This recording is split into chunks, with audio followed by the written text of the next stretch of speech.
નમસ્કાર વિદ્યાર્થીઓ, આજે વાત કરશું આપણે ભારતના અગત્યના રાષ્ટ્રીય ઉદ્યાનો વિશે. ભારતમાં આવેલા રાષ્ટ્રીય ઉદ્યાનો અને અભયારણ્યો. તો પહેલી વસ્તુ તો એ સમજી લો, રાષ્ટ્રીય ઉદ્યાન અને અભયારણ્ય શું છે.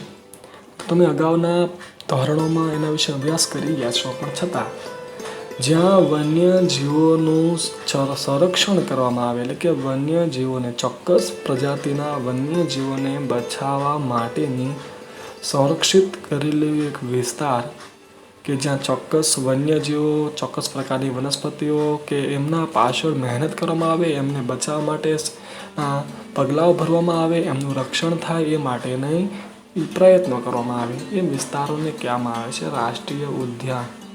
અભયારણ્ય છે એ એનાથી નાની બાબત છે. રાજ્ય દ્વારા જેને નિર્માણ કરવામાં આવે અને કેટલાક પ્રાણીઓને બચાવવા માટેની આ એક વ્યવસ્થા છે, એ અભયારણ્ય છે. જ્યારે ઉદ્યાન છે એ રાષ્ટ્રીય કક્ષાએ બનાવવામાં આવતા હોય, જેના ચોક્કસ માપદંડો છે. તો આ રીતે ભારતમાં કેટલાક રાષ્ટ્રીય ઉદ્યાનો અને રાષ્ટ્રીય અભયારણ્યો આવેલા છે. પરંતુ એક વસ્તુ એ છે કે આ બંનેનો મુખ્ય ઉદ્દેશ્ય હોય છે. રાષ્ટ્રીય ઉદ્યાનો અને અભયારણ્યોનો મુખ્ય ઉદ્દેશ્ય છે વન્યજીવોનું રક્ષણ કરવું, વન્યજીવોને બચાવવા. હવે આ પૈકીના કેટલાક રાષ્ટ્રીય ઉદ્યાનો અને અભયારણ્યો ભારતમાં આવેલા છે, જે ખૂબ મહત્વના છે. પરીક્ષાની અંદર નકશા પર તેમાં પ્રશ્ન સ્વરૂપે, વિકલ્પ સ્વરૂપે અલગ અલગ પરીક્ષાઓમાં આપણને પૂછાતા હોય છે. તો એ બધા પ્રશ્નો વિશે આપણે વાત કરીએ. તો માત્ર આમાં તમારે કયું અભયારણ્ય ક્યાં આવેલું છે અને એમાં કયા કયા પ્રકારના પ્રાણીઓ વસવાટ કરે, જેનો અભ્યાસ કરવાનો છે અને આ યાદ રાખવું ખૂબ જરૂરી છે. કાઝીરંગા નામનું અભયારણ્ય, કાઝીરંગા નેશનલ પાર્ક, જે અસમમાં આવેલું છે. અને અસમમાં કયા પ્રાણીઓ જોવા મળે? તો ગેંડો, હમણાં ભણી ગયા આપણે બ્રહ્મપુત્રના દલદલીય વિસ્તારમાં. આ ઉપરાંત જંગલી ભેંસ, જેને બાયસન કહીએ, હરણ, એ બધા કાઝીરંગામાં જોવા મળે છે. થરનું રણ, આ અભયારણ્ય આવેલું છે રાજસ્થાનમાં, જ્યાં રણ પ્રદેશમાં જોવા મળતો રણનું વરુ, રણની બિલાડી અને સૂકા ઘાસના મેદાનો છે, ત્યાં જોવા મળતું ઘોરાડ. કાન્હા અભયારણ્ય, જે મધ્યપ્રદેશમાં આવ્યું. કાન્હા નેશનલ પાર્ક, સાબર ને હરણ જોવા મળે છે. ગુજરાતમાં આવેલું ગીર રાષ્ટ્રીય ઉદ્યાન, બરાબર, ગુજરાતમાં આવ્યું. જૂનાગઢમાં સિંહ, દીપડા અને ચિત્તા. વેળાવદરમાં કાળિયાર રાષ્ટ્રીય ઉદ્યાન આવ્યું છે, ગુજરાતના ભાવનગરમાં આવ્યું. કાળિયાળ, વરુ, ખડમોળ અને ઘોરાડ નામના પક્ષી, આ બધા ત્યાં વસવાટ કરે. કેવલાદેવ, જે ભરતપુર રાજસ્થાનમાં આવેલું પક્ષીઓનું સૌથી મોટું અભયારણ્ય છે, જ્યાં પક્ષીઓ જોવા મળે છે. યાયાવર, એટલે કે બહારથી આવેલા અને સ્થાનિક, એટલે પોતાના જ રાજ્યના આ અનેક પક્ષીઓ, 2.5 લાખ કરતાં વધારે પક્ષીઓ ત્યાં જોવા મળે છે. બાંદીપુર એ કર્ણાટકમાં આવેલું અભયારણ્ય છે. હાથી, રેણી, સુવર, જંગલી બિલાડા. દચીગામ કાશ્મીરમાં આવેલું અભયારણ્ય. હામુર, જે કાશ્મીરી હરણ છે. અને કસ્તુરી મૃગ જોવા મળે. જ્યારે કાર્બેટ નેશનલ પાર્ક હિમાલયમાં આવ્યું, કે જ્યાં હાથી, વાઘ, દીપડો અને હરણ વગેરે પ્રાણીઓ જોવા મળે છે. તો કયું અભયારણ્ય કયા રાજ્યમાં આવ્યું અને એમાં કયા કયા પ્રાણીઓ જોવા મળે, એ આપણે ખાસ યાદ રાખવાનું છે, કારણ કે નકશા પૂર્તિમાં પણ એના વિશે પૂછાતું હોય. તો તમારા પાઠ્યપુસ્તકમાં નકશો આપેલો છે, જેમાં તમે જોઈ શકો કયું કયું વન્યજીવ અભયારણ્ય, પક્ષી અભયારણ્ય અને રાષ્ટ્રીય ઉદ્યાનો ભારતની અંદર ક્યાં આવેલા છે. પણ ગુજરાતમાં આવેલા, આ ઉપરાંત ઉત્તર ભારતમાં, દક્ષિણ ભારતમાં, પૂર્વ ભારત, મધ્ય ભારત, દરેક રાજ્યમાં કયા રાષ્ટ્રીય ઉદ્યાનો આવ્યા, કયા રાષ્ટ્રીય અભયારણ્યો આવ્યા, જે આપણે ખાસ યાદ રાખવાના છે. અને પરીક્ષાની અંદર આમાંથી વારંવાર પ્રશ્નો પૂછાય પણ છે. પરીક્ષામાં પૂછાતા પ્રશ્નોમાં મોટા ભાગે ચંદ્રપ્રભા,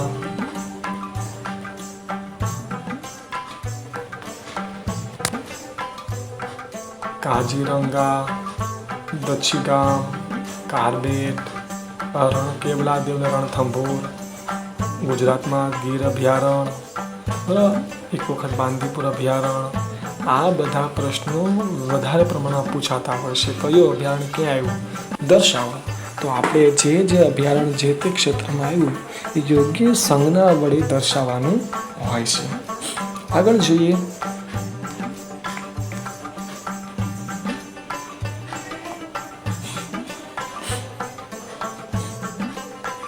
વન્યજીવો પર જોખમ જોવા મળશે. અત્યારે વન્યજીવો પર જોખમ વિશેષ પ્રમાણમાં જોવા મળે. આ જોખમ વધ્યું એમનું કારણ તો એમ કહે છે, આધુનિક યુગમાં માનવીના લોભ, લાલચ અને વિકાસની હડફેટે સમગ્ર વન્યજીવ સૃષ્ટિ પોતાનું અસ્તિત્વ પ્રશ્નાર્થ ચિહ્ન મુકાય છે. બરાબર ને? આધુનિક યુગની અંદર માનવીનો જે લોભ, લાલચ, વિકાસ કરવાની હડફેટ એણે આખા વિશ્વને પોતાના ચકંજામાં લીધું. એમાં પણ વન્યજીવ સૃષ્ટિ સામે તો એક પ્રશ્નાર્થ છે કે આ સમયગાળા દરમિયાન રહેવું તો રહેવું ક્યાં ને જીવવું તો જીવવું કેમ. અને આ માટેના કારણો તપાસીએ તો આપણને તરત ખ્યાલ આવશે કે આ વન્યજીવોનો વિનાશ થઈ રહ્યો એની પાછળના કારણો કયા કયા. જો તમને આમ જ પૂછવામાં આવ્યું હોય કે વન્યજીવોનો વિનાશ પાછળના કારણો લખો તો તમે પણ લખી શકો કે જંગલો કાપીને માનવ વસાહત, જંગલો કાપીને ઉદ્યોગો, જંગલો કાપીને રેલવે લાઇન, જંગલો કાપીને મકાનો, જંગલો કાપીને રસ્તાઓ, જંગલો કાપીને ફેક્ટરીઓ, જંગલો કાપીને આખું ગામ વસાવવામાં આવે. ટૂંકમાં જંગલો કાપીને ખેતી કરવામાં આવે. માનવી પોતાની મોટા ભાગની પ્રવૃત્તિઓ જંગલો કાપીને કરે છે, જેને કારણે જંગલમાં રહેતા વન્યજીવોએ પોતાનું રહેવાનું ઠેકાણું ખોલ્યું અને પોતાને અનુકૂળ આબોહવા ન મળતા એનો નાશ થાય છે. તો જંગલના વિસ્તારોમાં સતત થઈ રહેલો ઘટાડો, બરાબર, આ પહેલું કારણ.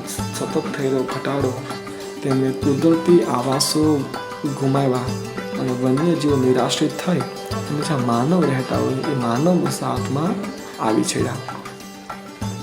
આ ઉપરાંત ખાલ એટલે કે ચામડું, માંસ, દાંત, વાળ, હાડકાં આ બધું મેળવવા માટે પ્રાણીઓનો શિકાર કરવામાં આવે. અત્યારે તો પ્રતિબંધ છે, છતાં પણ ચોરી છુપે ઘણી જગ્યાએ થાય છે કે ભાઈ ચામડા માટે, હાડકાં માટે, દાંત માટે, વાળ માટે, અલગ અલગ વસ્તુઓ માટે પ્રાણીઓને મારી નાખવામાં આવે છે. આ ઉપરાંત જંગલોમાં પાલતુ પશુઓના ચારણથી તૃણાહારી વન્યજીવોની અછત થઈ ગઈ. તો ખેડૂતો અથવા માલધારીઓ પોતાના પશુઓને જંગલમાં ચારવા લઈ જવું એટલે કે પશુઓને ચારો ખાવા માટે જંગલમાં લઈ જાય અને પશુઓ ખાય. હવે જંગલમાં જ્યારે પાલતુ પશુઓ જેને ચારો ખાય છે ત્યાર પછી જંગલની અંદર ખાવાનું વધતું નથી અથવા ઓછા પ્રમાણમાં હોય. હવે એ સમય દરમિયાન જંગલમાં રહેતા જે પ્રાણીઓ કે જે ચારો ખાય છે એને ચારો મળતો નથી. સમજી લો કે જંગલમાં હું મારા પશુઓ ચારતા હોઉં તો એ જંગલમાં રહેનારું હરણ છે એને ચારો નહીં મળે એટલે હરણ બીજા જંગલો તરફ ભાગશે અને ત્યાં મળશે ત્યાં સુધી ખાશે, નહીં તો ત્યાંથી બીજે. હવે જ્યારે જંગલની અંદર ચારો ખાનારો તૃણાહારી હરણ છે એને જ્યારે ચારો નહીં મળે તો એ હરણ છે બીજી જંગલ જતું રહેશે.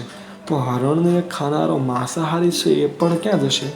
તો એ માંસ પક્ષી પ્રાણી પણ વનની અંદર શિકાર ગોતતો સ્વાભાવિક છે કે માણસની પાસે આવી જાય, માણસ સમુદાયમાં આવી જાય અને એમને શિકાર કરે.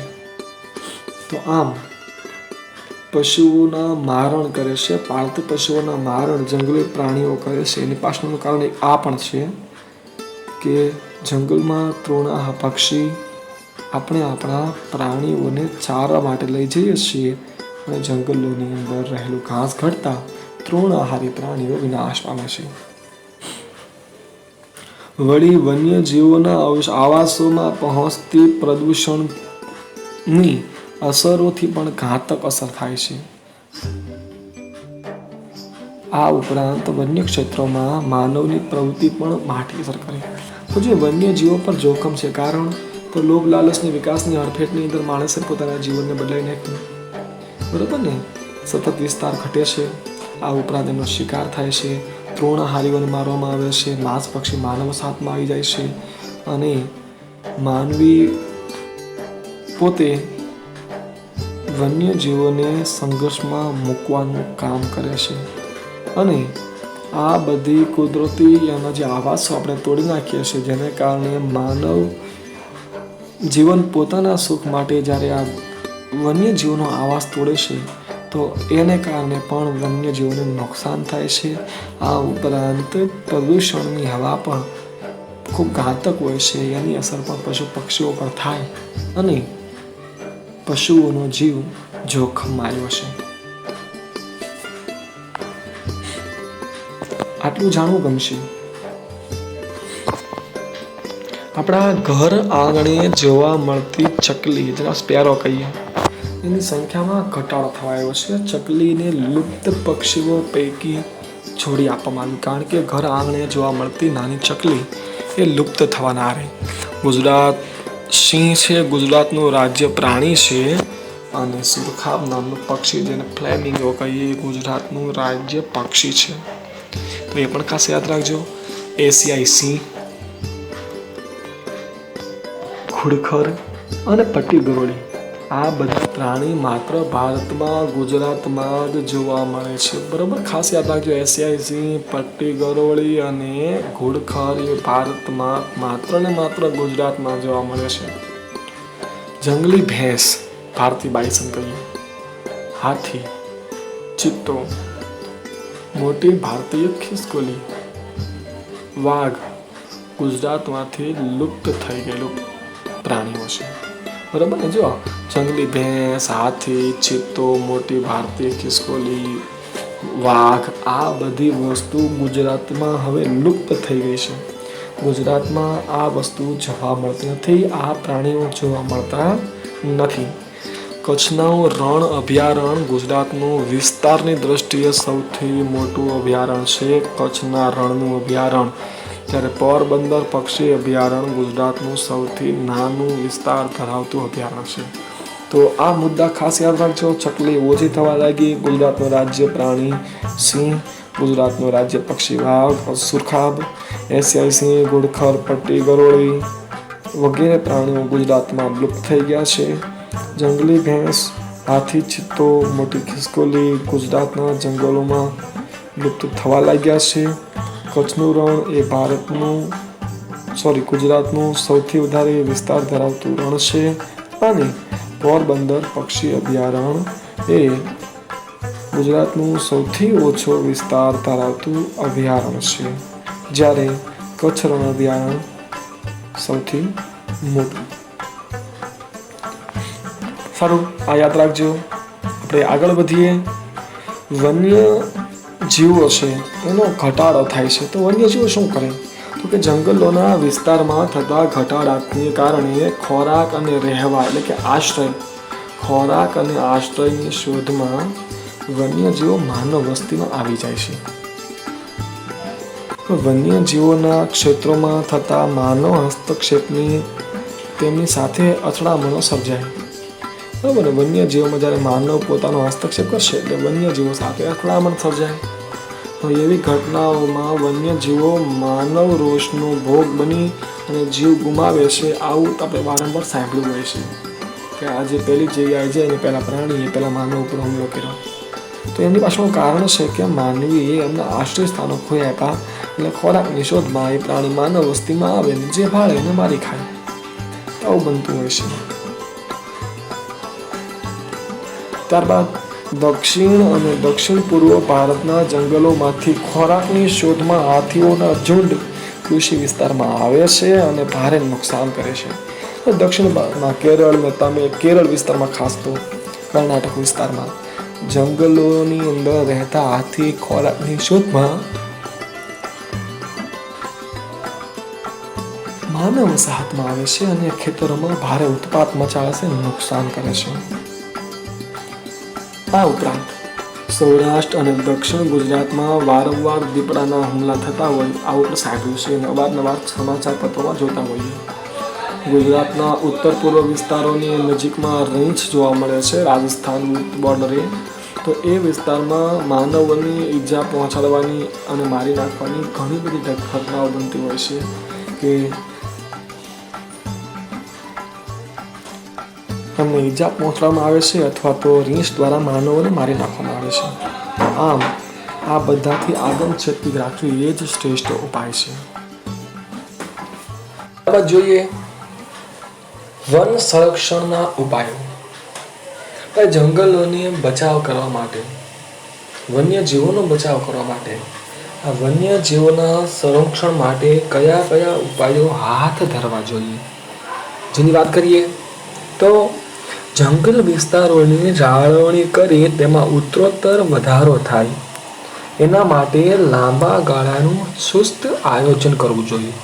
જો જંગલના વિસ્તારોમાં ઉત્તરોત્તર સતત વધારો થતો રહે એ માટે ટૂંકા ગાળાનું નહીં પણ તો ખૂબ લાંબા ગાળાનું આયોજન કરવું પડે, કારણ કે જંગલોનું નિર્માણ એ લાંબા ગાળાની પ્રક્રિયા છે. જંગલ વિસ્તારો અને વન્યજીવોના રક્ષણ અર્થે વધારે સખત કાયદાકીય જોગવાઈ અને સુસ્ત અમલીકરણ કરવું એ ખૂબ જરૂરી છે અને એના માટે આપણે બધાએ પ્રતિબંધિત થવું પડશે. તો પહેલી વસ્તુ કે જંગલોનું રક્ષણ થાય એ માટે સુસ્ત કાયદા બનાવવા પડશે અને માત્ર કાયદા બનાવવા એટલું નહીં, એ કાયદાનો અમલ થાય એ પણ એટલું જ અનિવાર્ય છે. સમાજની વિવિધ સ્વૈચ્છિક સંગઠનો એ આ બાબતને અગ્રિમતા આપવી પડશે, આ બાબતને મુખ્ય રાખવી પડશે અને લોકોમાં સતત જનજાગૃતિ વધે એવા કાર્યક્રમો કરવા પડશે. શાળાની અંદર અભ્યાસક્રમની અંદર પણ એવા પાઠોનો સમાવેશ કરવો પડશે કે જેથી કરીને લોકોની ભાગીદારી વધે.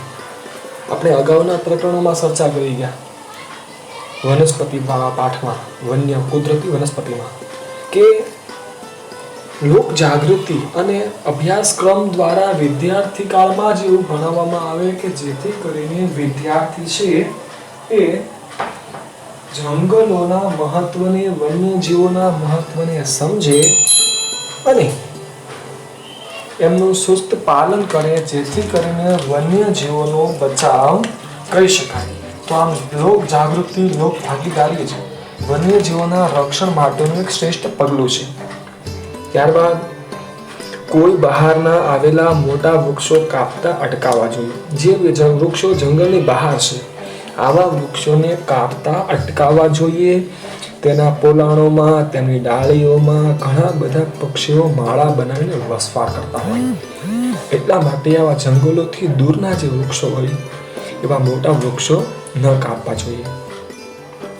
આ ઉપરાંત યાયાવર અને જળાશ્રયી જે જળ કાંઠે વસે છે આવા પક્ષીઓ છે કે જેને તળાવો, ખેતરશેઠાની તળાવડી, જળ પ્લાવિત વિસ્તાર જેને વેટલેન્ડ કહેવામાં આવે છે, આ બધી વસ્તુની જાળવણી કરી રાખવી જોઈએ જેથી કરીને બહારથી આવનારા પક્ષીઓ અને સ્થાનિક પક્ષીઓને રહેવા માટેનું એક સારું આશ્રય સ્થાન મળી રહે.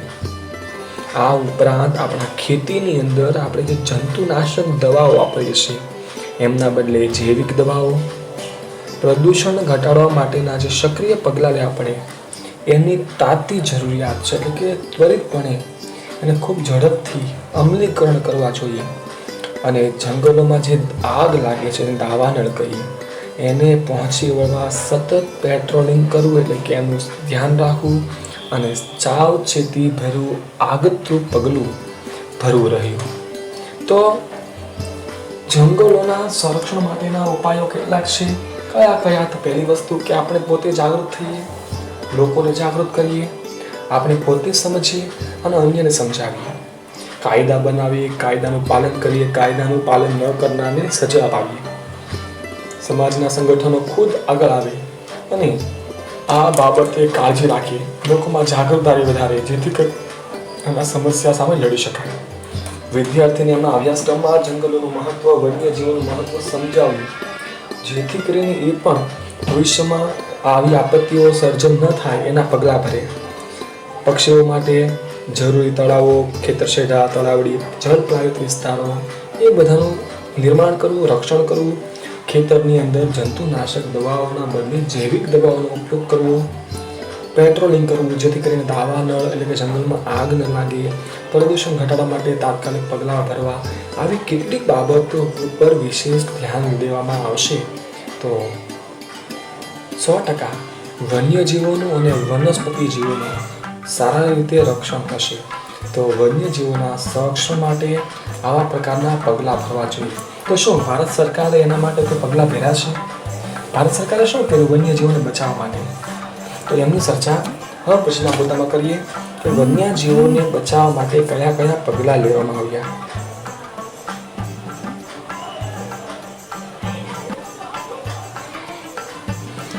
આપણા દેશમાં પરાપૂર્વથી જ વન્યજીવો માટે કાયદા બનાવવામાં આવ્યા. ખૂબ પ્રાચીન સમયથી વન્યજીવોના રક્ષણ માટે આપણા દેશમાં કાયદા બનાવેલા છે. જેમ કે મૌર્ય સમયુગના મહાન રાજા સમ્રાટ અશોક એમણે એમના સમયની અંદર વન્યજીવોના રક્ષણ માટે કાયદા બનાવેલા. પ્રાણીઓનો શિકાર કરવો, પ્રાણીઓને મારવા એ મનુષ્ય વધ સમાન હતા અને એમને આકરામાં આકરી સજા આપવામાં આવતી હતી. એટલે કે ભારતની અંદર આજકાલથી નહીં પરંતુ મૌર્ય યુગથી જ પ્રાણીઓને શિકાર કરવો કે પ્રાણીઓને મારવી મહાહિંસા કરવામાં આવતી હતી. અને આમ પણ ભારત તો અહિંસાવાદી દેશ એટલે પ્રાણીઓને મારવું પણ હિંસા ગણાતી. તો આવા પ્રાણીઓને બચાવવાના કાયદા સમ્રાટ અશોક, યાદ રાખજો પરીક્ષામાં પૂછાય તો મૌર્ય યુગના મહાન રાજા સમ્રાટ અશોકના સમયમાં જ વન્યજીવોના રક્ષણ અર્થે કાયદાઓ બનાવવામાં આવેલા. આ ઉપરાંત આપણે બંધારણની અંદર કલમ 51 કમાં આપણી મૂળભૂત ફરજો આપેલી છે. પાઠ્યપુસ્તકના પ્રથમ પાના ઉપર કે બીજા પાના ઉપર જ આપણી મૂળભૂત ફરજો આપી છે. એ ફરજોની અંદર પણ તમે વાંચશો તો આપણી જ નામની ફરજ છે એમાં લખેલું છે કે જંગલો, તળાવો, નદીઓ, પર્વતો, વન્યજીવો, પશુ પક્ષીઓનું રક્ષણ કરીશ. તો એ પણ આપણી ફરજ છે કે આપણે એમને સાચવવા જોઈએ, એમનું રક્ષણ કરવું જોઈએ. આ ઉપરાંત રાજનીતિના માર્ગદર્શક સિદ્ધાંતો છે એમાં પણ જંગલની અને જંગલી પ્રાણીઓનું રક્ષણ કરવું એના માટેની રજૂઆત થયેલી છે. આ ઉપરાંત ભારતીય વન્યજીવ બોર્ડ છે એમણે પણ ભલામણ કરી અને સંસદે વન્યજીવ માટે કાયદો બનાવ્યો, જેની ચર્ચા આપણે ગયા પાઠમાં કરી કે સંસદ દ્વારા 1980માં કાયદો બનાવવામાં આવ્યો વન્યજીવ સુરક્ષા અધિનિયમ. આ ઉપરાંત દેશમાં જોઈએ તો 2014ની સ્થિતિએ 503 અભયારણ્યો હતા, 102 રાષ્ટ્રીય ઉદ્યાનો હતા અને 4 જૈવ આરક્ષિત ક્ષેત્રો હતા. જે પૈકી 22 અભયારણ્યો, 4 રાષ્ટ્રીય ઉદ્યાનો અને 1 જૈવ આરક્ષિત ક્ષેત્ર ગુજરાતમાં છે. અને 4 અભયારણ્યોમાં ગીર અભયારણ્ય, બીજું વેળાવદર રાષ્ટ્રીય ઉદ્યાન, દરિયા રાષ્ટ્રીય ઉદ્યાન અને વાસંદા રાષ્ટ્રીય ઉદ્યાન અને 1 જૈવ આરક્ષિત ક્ષેત્ર કે જે કચ્છના રણમાં આવેલું છે, કચ્છ રેવ આરક્ષિત ક્ષેત્ર. તો આ ગુજરાતમાં આવેલા. તો ખાસ આંકડો યાદ રાખજો. 2014ની સ્થિતિએ ભારતની અંદર રાષ્ટ્રીય ઉદ્યાનો કેટલા હતા, અભયારણ્યો કેટલા હતા, જૈવ આરક્ષિત ક્ષેત્રો કેટલા હતા અને એ પૈકી ગુજરાતમાં કેટલા હતા. તો આમ કોઈ જીવનો જીવ જોખમના આરે હોય, એમનું અસ્તિત્વ જોખમના આરે હોય, વિનાશના આરે હોય તો વિશિષ્ટ પ્રકારની ખાસ પ્રાણી પ્રજાતિઓને બચાવવા માટે કેટલીક યોજનાઓ સરકાર દ્વારા બનાવવામાં આવી. જે યોજનાઓ નીચે મુજબ છે. જે જીવો, જે પ્રાણીઓ વિનાશના આરે હતા, લુપ્ત થવાના આરે હતા, એમને બચાવવા માટે સરકાર દ્વારા કેટલાક પગલાઓ ભરવામાં આવ્યા. એ પ્રાણીઓને બચાવવા માટે ખાસ યોજનાઓ બનાવવામાં આવી. જે યોજનાઓને આપણે હવે ભણવાની છે. સારું, જોઈએ કઈ કઈ યોજનાઓ હતી, કયા કયા પ્રાણીઓને બચાવવા માટે બનાવેલી. વાઘને સંખ્યા ઘટતી ગઈ. આપણે અગાઉ જોયું કે 100 વર્ષ પહેલાં વાઘની સંખ્યા ભારતમાં પુષ્કળ હતી, જે ઘટતી 2024 થઈ ગઈ. તો એ સંખ્યા ઘટતી હતી. એમને બચાવવા માટે સરકાર દ્વારા ઈસવીસન 1993માં વાઘની સંખ્યા વધારો થાય, એમનો શિકાર ઓછો થાય એ માટે 9 જેટલા આરક્ષિત કરાયેલા વિસ્તારો સાથે અમલમાં મુકાઈ હતી, જેમાં વધારો થયો અને હાલમાં 48 આરક્ષિત વિસ્તારોની અંદર વાઘનું રક્ષણ થાય એ માટે યોજના મુકાઈ. યાદ રાખજો, વાઘ પરિયોજના, જેને પ્રોજેક્ટ ટાઈગર કહેવામાં આવે છે, ઈસવીસન 1973ની અંદર આ યોજના અમલમાં મૂકી. જ્યારે અમલમાં મૂકવામાં આવી ત્યારે એમાં 9 આરક્ષિત ક્ષેત્રો હતા, જેમાં વધારો થયો. વર્તમાન સમયમાં 48 આરક્ષિત ક્ષેત્રો છે. આ ઉપરાંત સિંહની સંખ્યા પણ ઘટતી હતી. ગુજરાતમાં ભારતમાં માત્ર 523 સિંહો હતા, તો એની સંખ્યા ઘટતી ગઈ. તો ભારતની અંદર સિંહ પરિયોજના અમલમાં મૂકવામાં આવી. એક સમય એવો હતો કે સિંહો એશિયા ઉપમહાદ્વીપમાં ઈરાન સુધી ફેલાયેલા હતા, વિચરતા હતા. તેના શિકાર અને જંગલોના વિનાશથી માત્ર સૌરાષ્ટ્રમાં ગીર પૂરતા સીમિત રહ્યા. ગીરમાં જોવા મળે છે વર્તમાન ભારતમાં. એક સમયે ઈરાન સુધી હતા, જ્યારે અત્યારે ગીરમાં નાના જંગલમાં વસવાટ કરે છે. એક તબક્કે સંખ્યા 100થી પણ નીચે આવી ગઈ હતી. એટલા માટે ઈસવીસન 1972માં સિંહ પરિયોજનાની શરૂઆત કરી અને સિંહનો બચાવ થાય એ માટેના પગલાં ભર્યા. આ યોજના ગીરમાં શરૂ કરી અને સિંહની સંખ્યામાં ઉત્તરોત્તર વધારો કરતા ગયા. અત્યારે ઘણી બધી સંખ્યામાં ભારતમાં અને ખાસ ગુજરાતમાં એશિયાઈ સિંહો જોવા મળે છે. આ ઉપરાંત કાશ્મીરમાં જોવા મળતું બારાસિંગા નામની દુર્લભ જાતિ હરણની, એમના માટે હંગુલ પરિયોજના, ખારા પાણીના મગરમચ્છ માટે મગરમચ્છ પરિયોજના, મીઠા પાણીના મગર માટે ઘડિયાળ પરિયોજના, ભારતના ગેંડા માટે ગેંડા સંરક્ષણ યોજના, ગેંડા પરિયોજના અને હિમદીપડા પરિયોજના વગેરે જેવા પ્રાણીઓને બચાવવા માટે અલગ અલગ પ્રકારની ઘણી બધી પરિયોજનાઓ મૂકી. તો આમ આ બધા પ્રાણીઓને બચાવવા માટે ભારતમાં આ વિવિધ પ્રકારની પરિયોજનાઓ મૂકી. ખાસ યાદ રાખવાનું છે, ઈસવીસન 1973ની અંદર આવી વાઘ પરિયોજના, જેમાં 9 વિસ્તારો આરક્ષિત કરેલા હતા, જેમાં અત્યારે 48 ક્ષેત્રો છે. સિંહ પરિયોજના 1972માં આવી, જેમાં 100થી ઓછા સિંહોની સંખ્યા હતી, જેમાં ઉત્તરોત્તર વધારો કરવામાં આવ્યો. આ ઉપરાંત હંગુલ પરિયોજના, મગરમચ્છ પરિયોજના, ગેંડા પરિયોજના, હિમદીપડા પરિયોજના, ગંગે ડોલ્ફિનને બચાવવા માટેની ગંગે ડોલ્ફિન પરિયોજના, ઘડિયાળ પરિયોજના, આવી અનેક પરિયોજનાઓ છે કે જે આપણે ધોરણ 10માં ભણવાના છીએ. તો આવી બધી પરિયોજના દ્વારા પ્રાણીઓનું સંરક્ષણ થાય એ પ્રકારના ઉપાયો હાથ ધરવામાં આવ્યા. વન્યજીવ સૃષ્ટિના બચાવ અને સંરક્ષણ માટે સમાજ દ્વારા, સરકાર દ્વારા દ્રઢ મનોબળ, દ્રઢ ઈચ્છા રાખવી અને સાચી દિશામાં પગલાં ભરાય અને વન્ય જીવનનું અને વનનું સંરક્ષણ થાય એ માટેના પ્રયાસ કર્યા. પર્યાવરણ જતનનો મંત્ર સિદ્ધ કરવા આપણે બધાએ પ્રતિબદ્ધ થઈ અને આવા પ્રકારના પ્રયાસો કરવા પડશે, જેથી કરીને પર્યાવરણનું રક્ષણ થાય. ગુજરાત સરકારમાં દ્વારા બનાવવામાં આવેલા ગુજરાતના 4 રાષ્ટ્રીય ઉદ્યાનો ક્યાં આવેલા છે એના વિશે વાત કરીએ તો ગુજરાતમાં મેં હમણાં વાત કરી એમ મુખ્ય 4 રાષ્ટ્રીય ઉદ્યાનો, 23 અભયારણ્યો અને 1 જૈવ આરક્ષિત ક્ષેત્ર છે. એ 4 રાષ્ટ્રીય ઉદ્યાનો કયા તો એમાં પહેલું છે ગીર રાષ્ટ્રીય ઉદ્યાન, કાળિયાર રાષ્ટ્રીય ઉદ્યાન, વાસંદા રાષ્ટ્રીય ઉદ્યાન અને દરિયાઈ રાષ્ટ્રીય ઉદ્યાન. ગીર રાષ્ટ્રીય ઉદ્યાન જૂનાગઢમાં આવેલું છે, કાળિયાર રાષ્ટ્રીય ઉદ્યાન ભાવનગરમાં, વાસંદા રાષ્ટ્રીય ઉદ્યાન નવસારી અને દરિયાઈ રાષ્ટ્રીય ઉદ્યાન કચ્છના આખા જામનગરમાં. બરાબર. કઈ વર્ષમાં સ્થાપના થઈ ખાસ યાદ રાખજો. ઈસવીસન 1975 સૌથી જૂનું ભારતનું રાષ્ટ્રીય ઉદ્યાન, ગુજરાતનું સૌથી જૂનું રાષ્ટ્રીય ઉદ્યાન તો ગીર.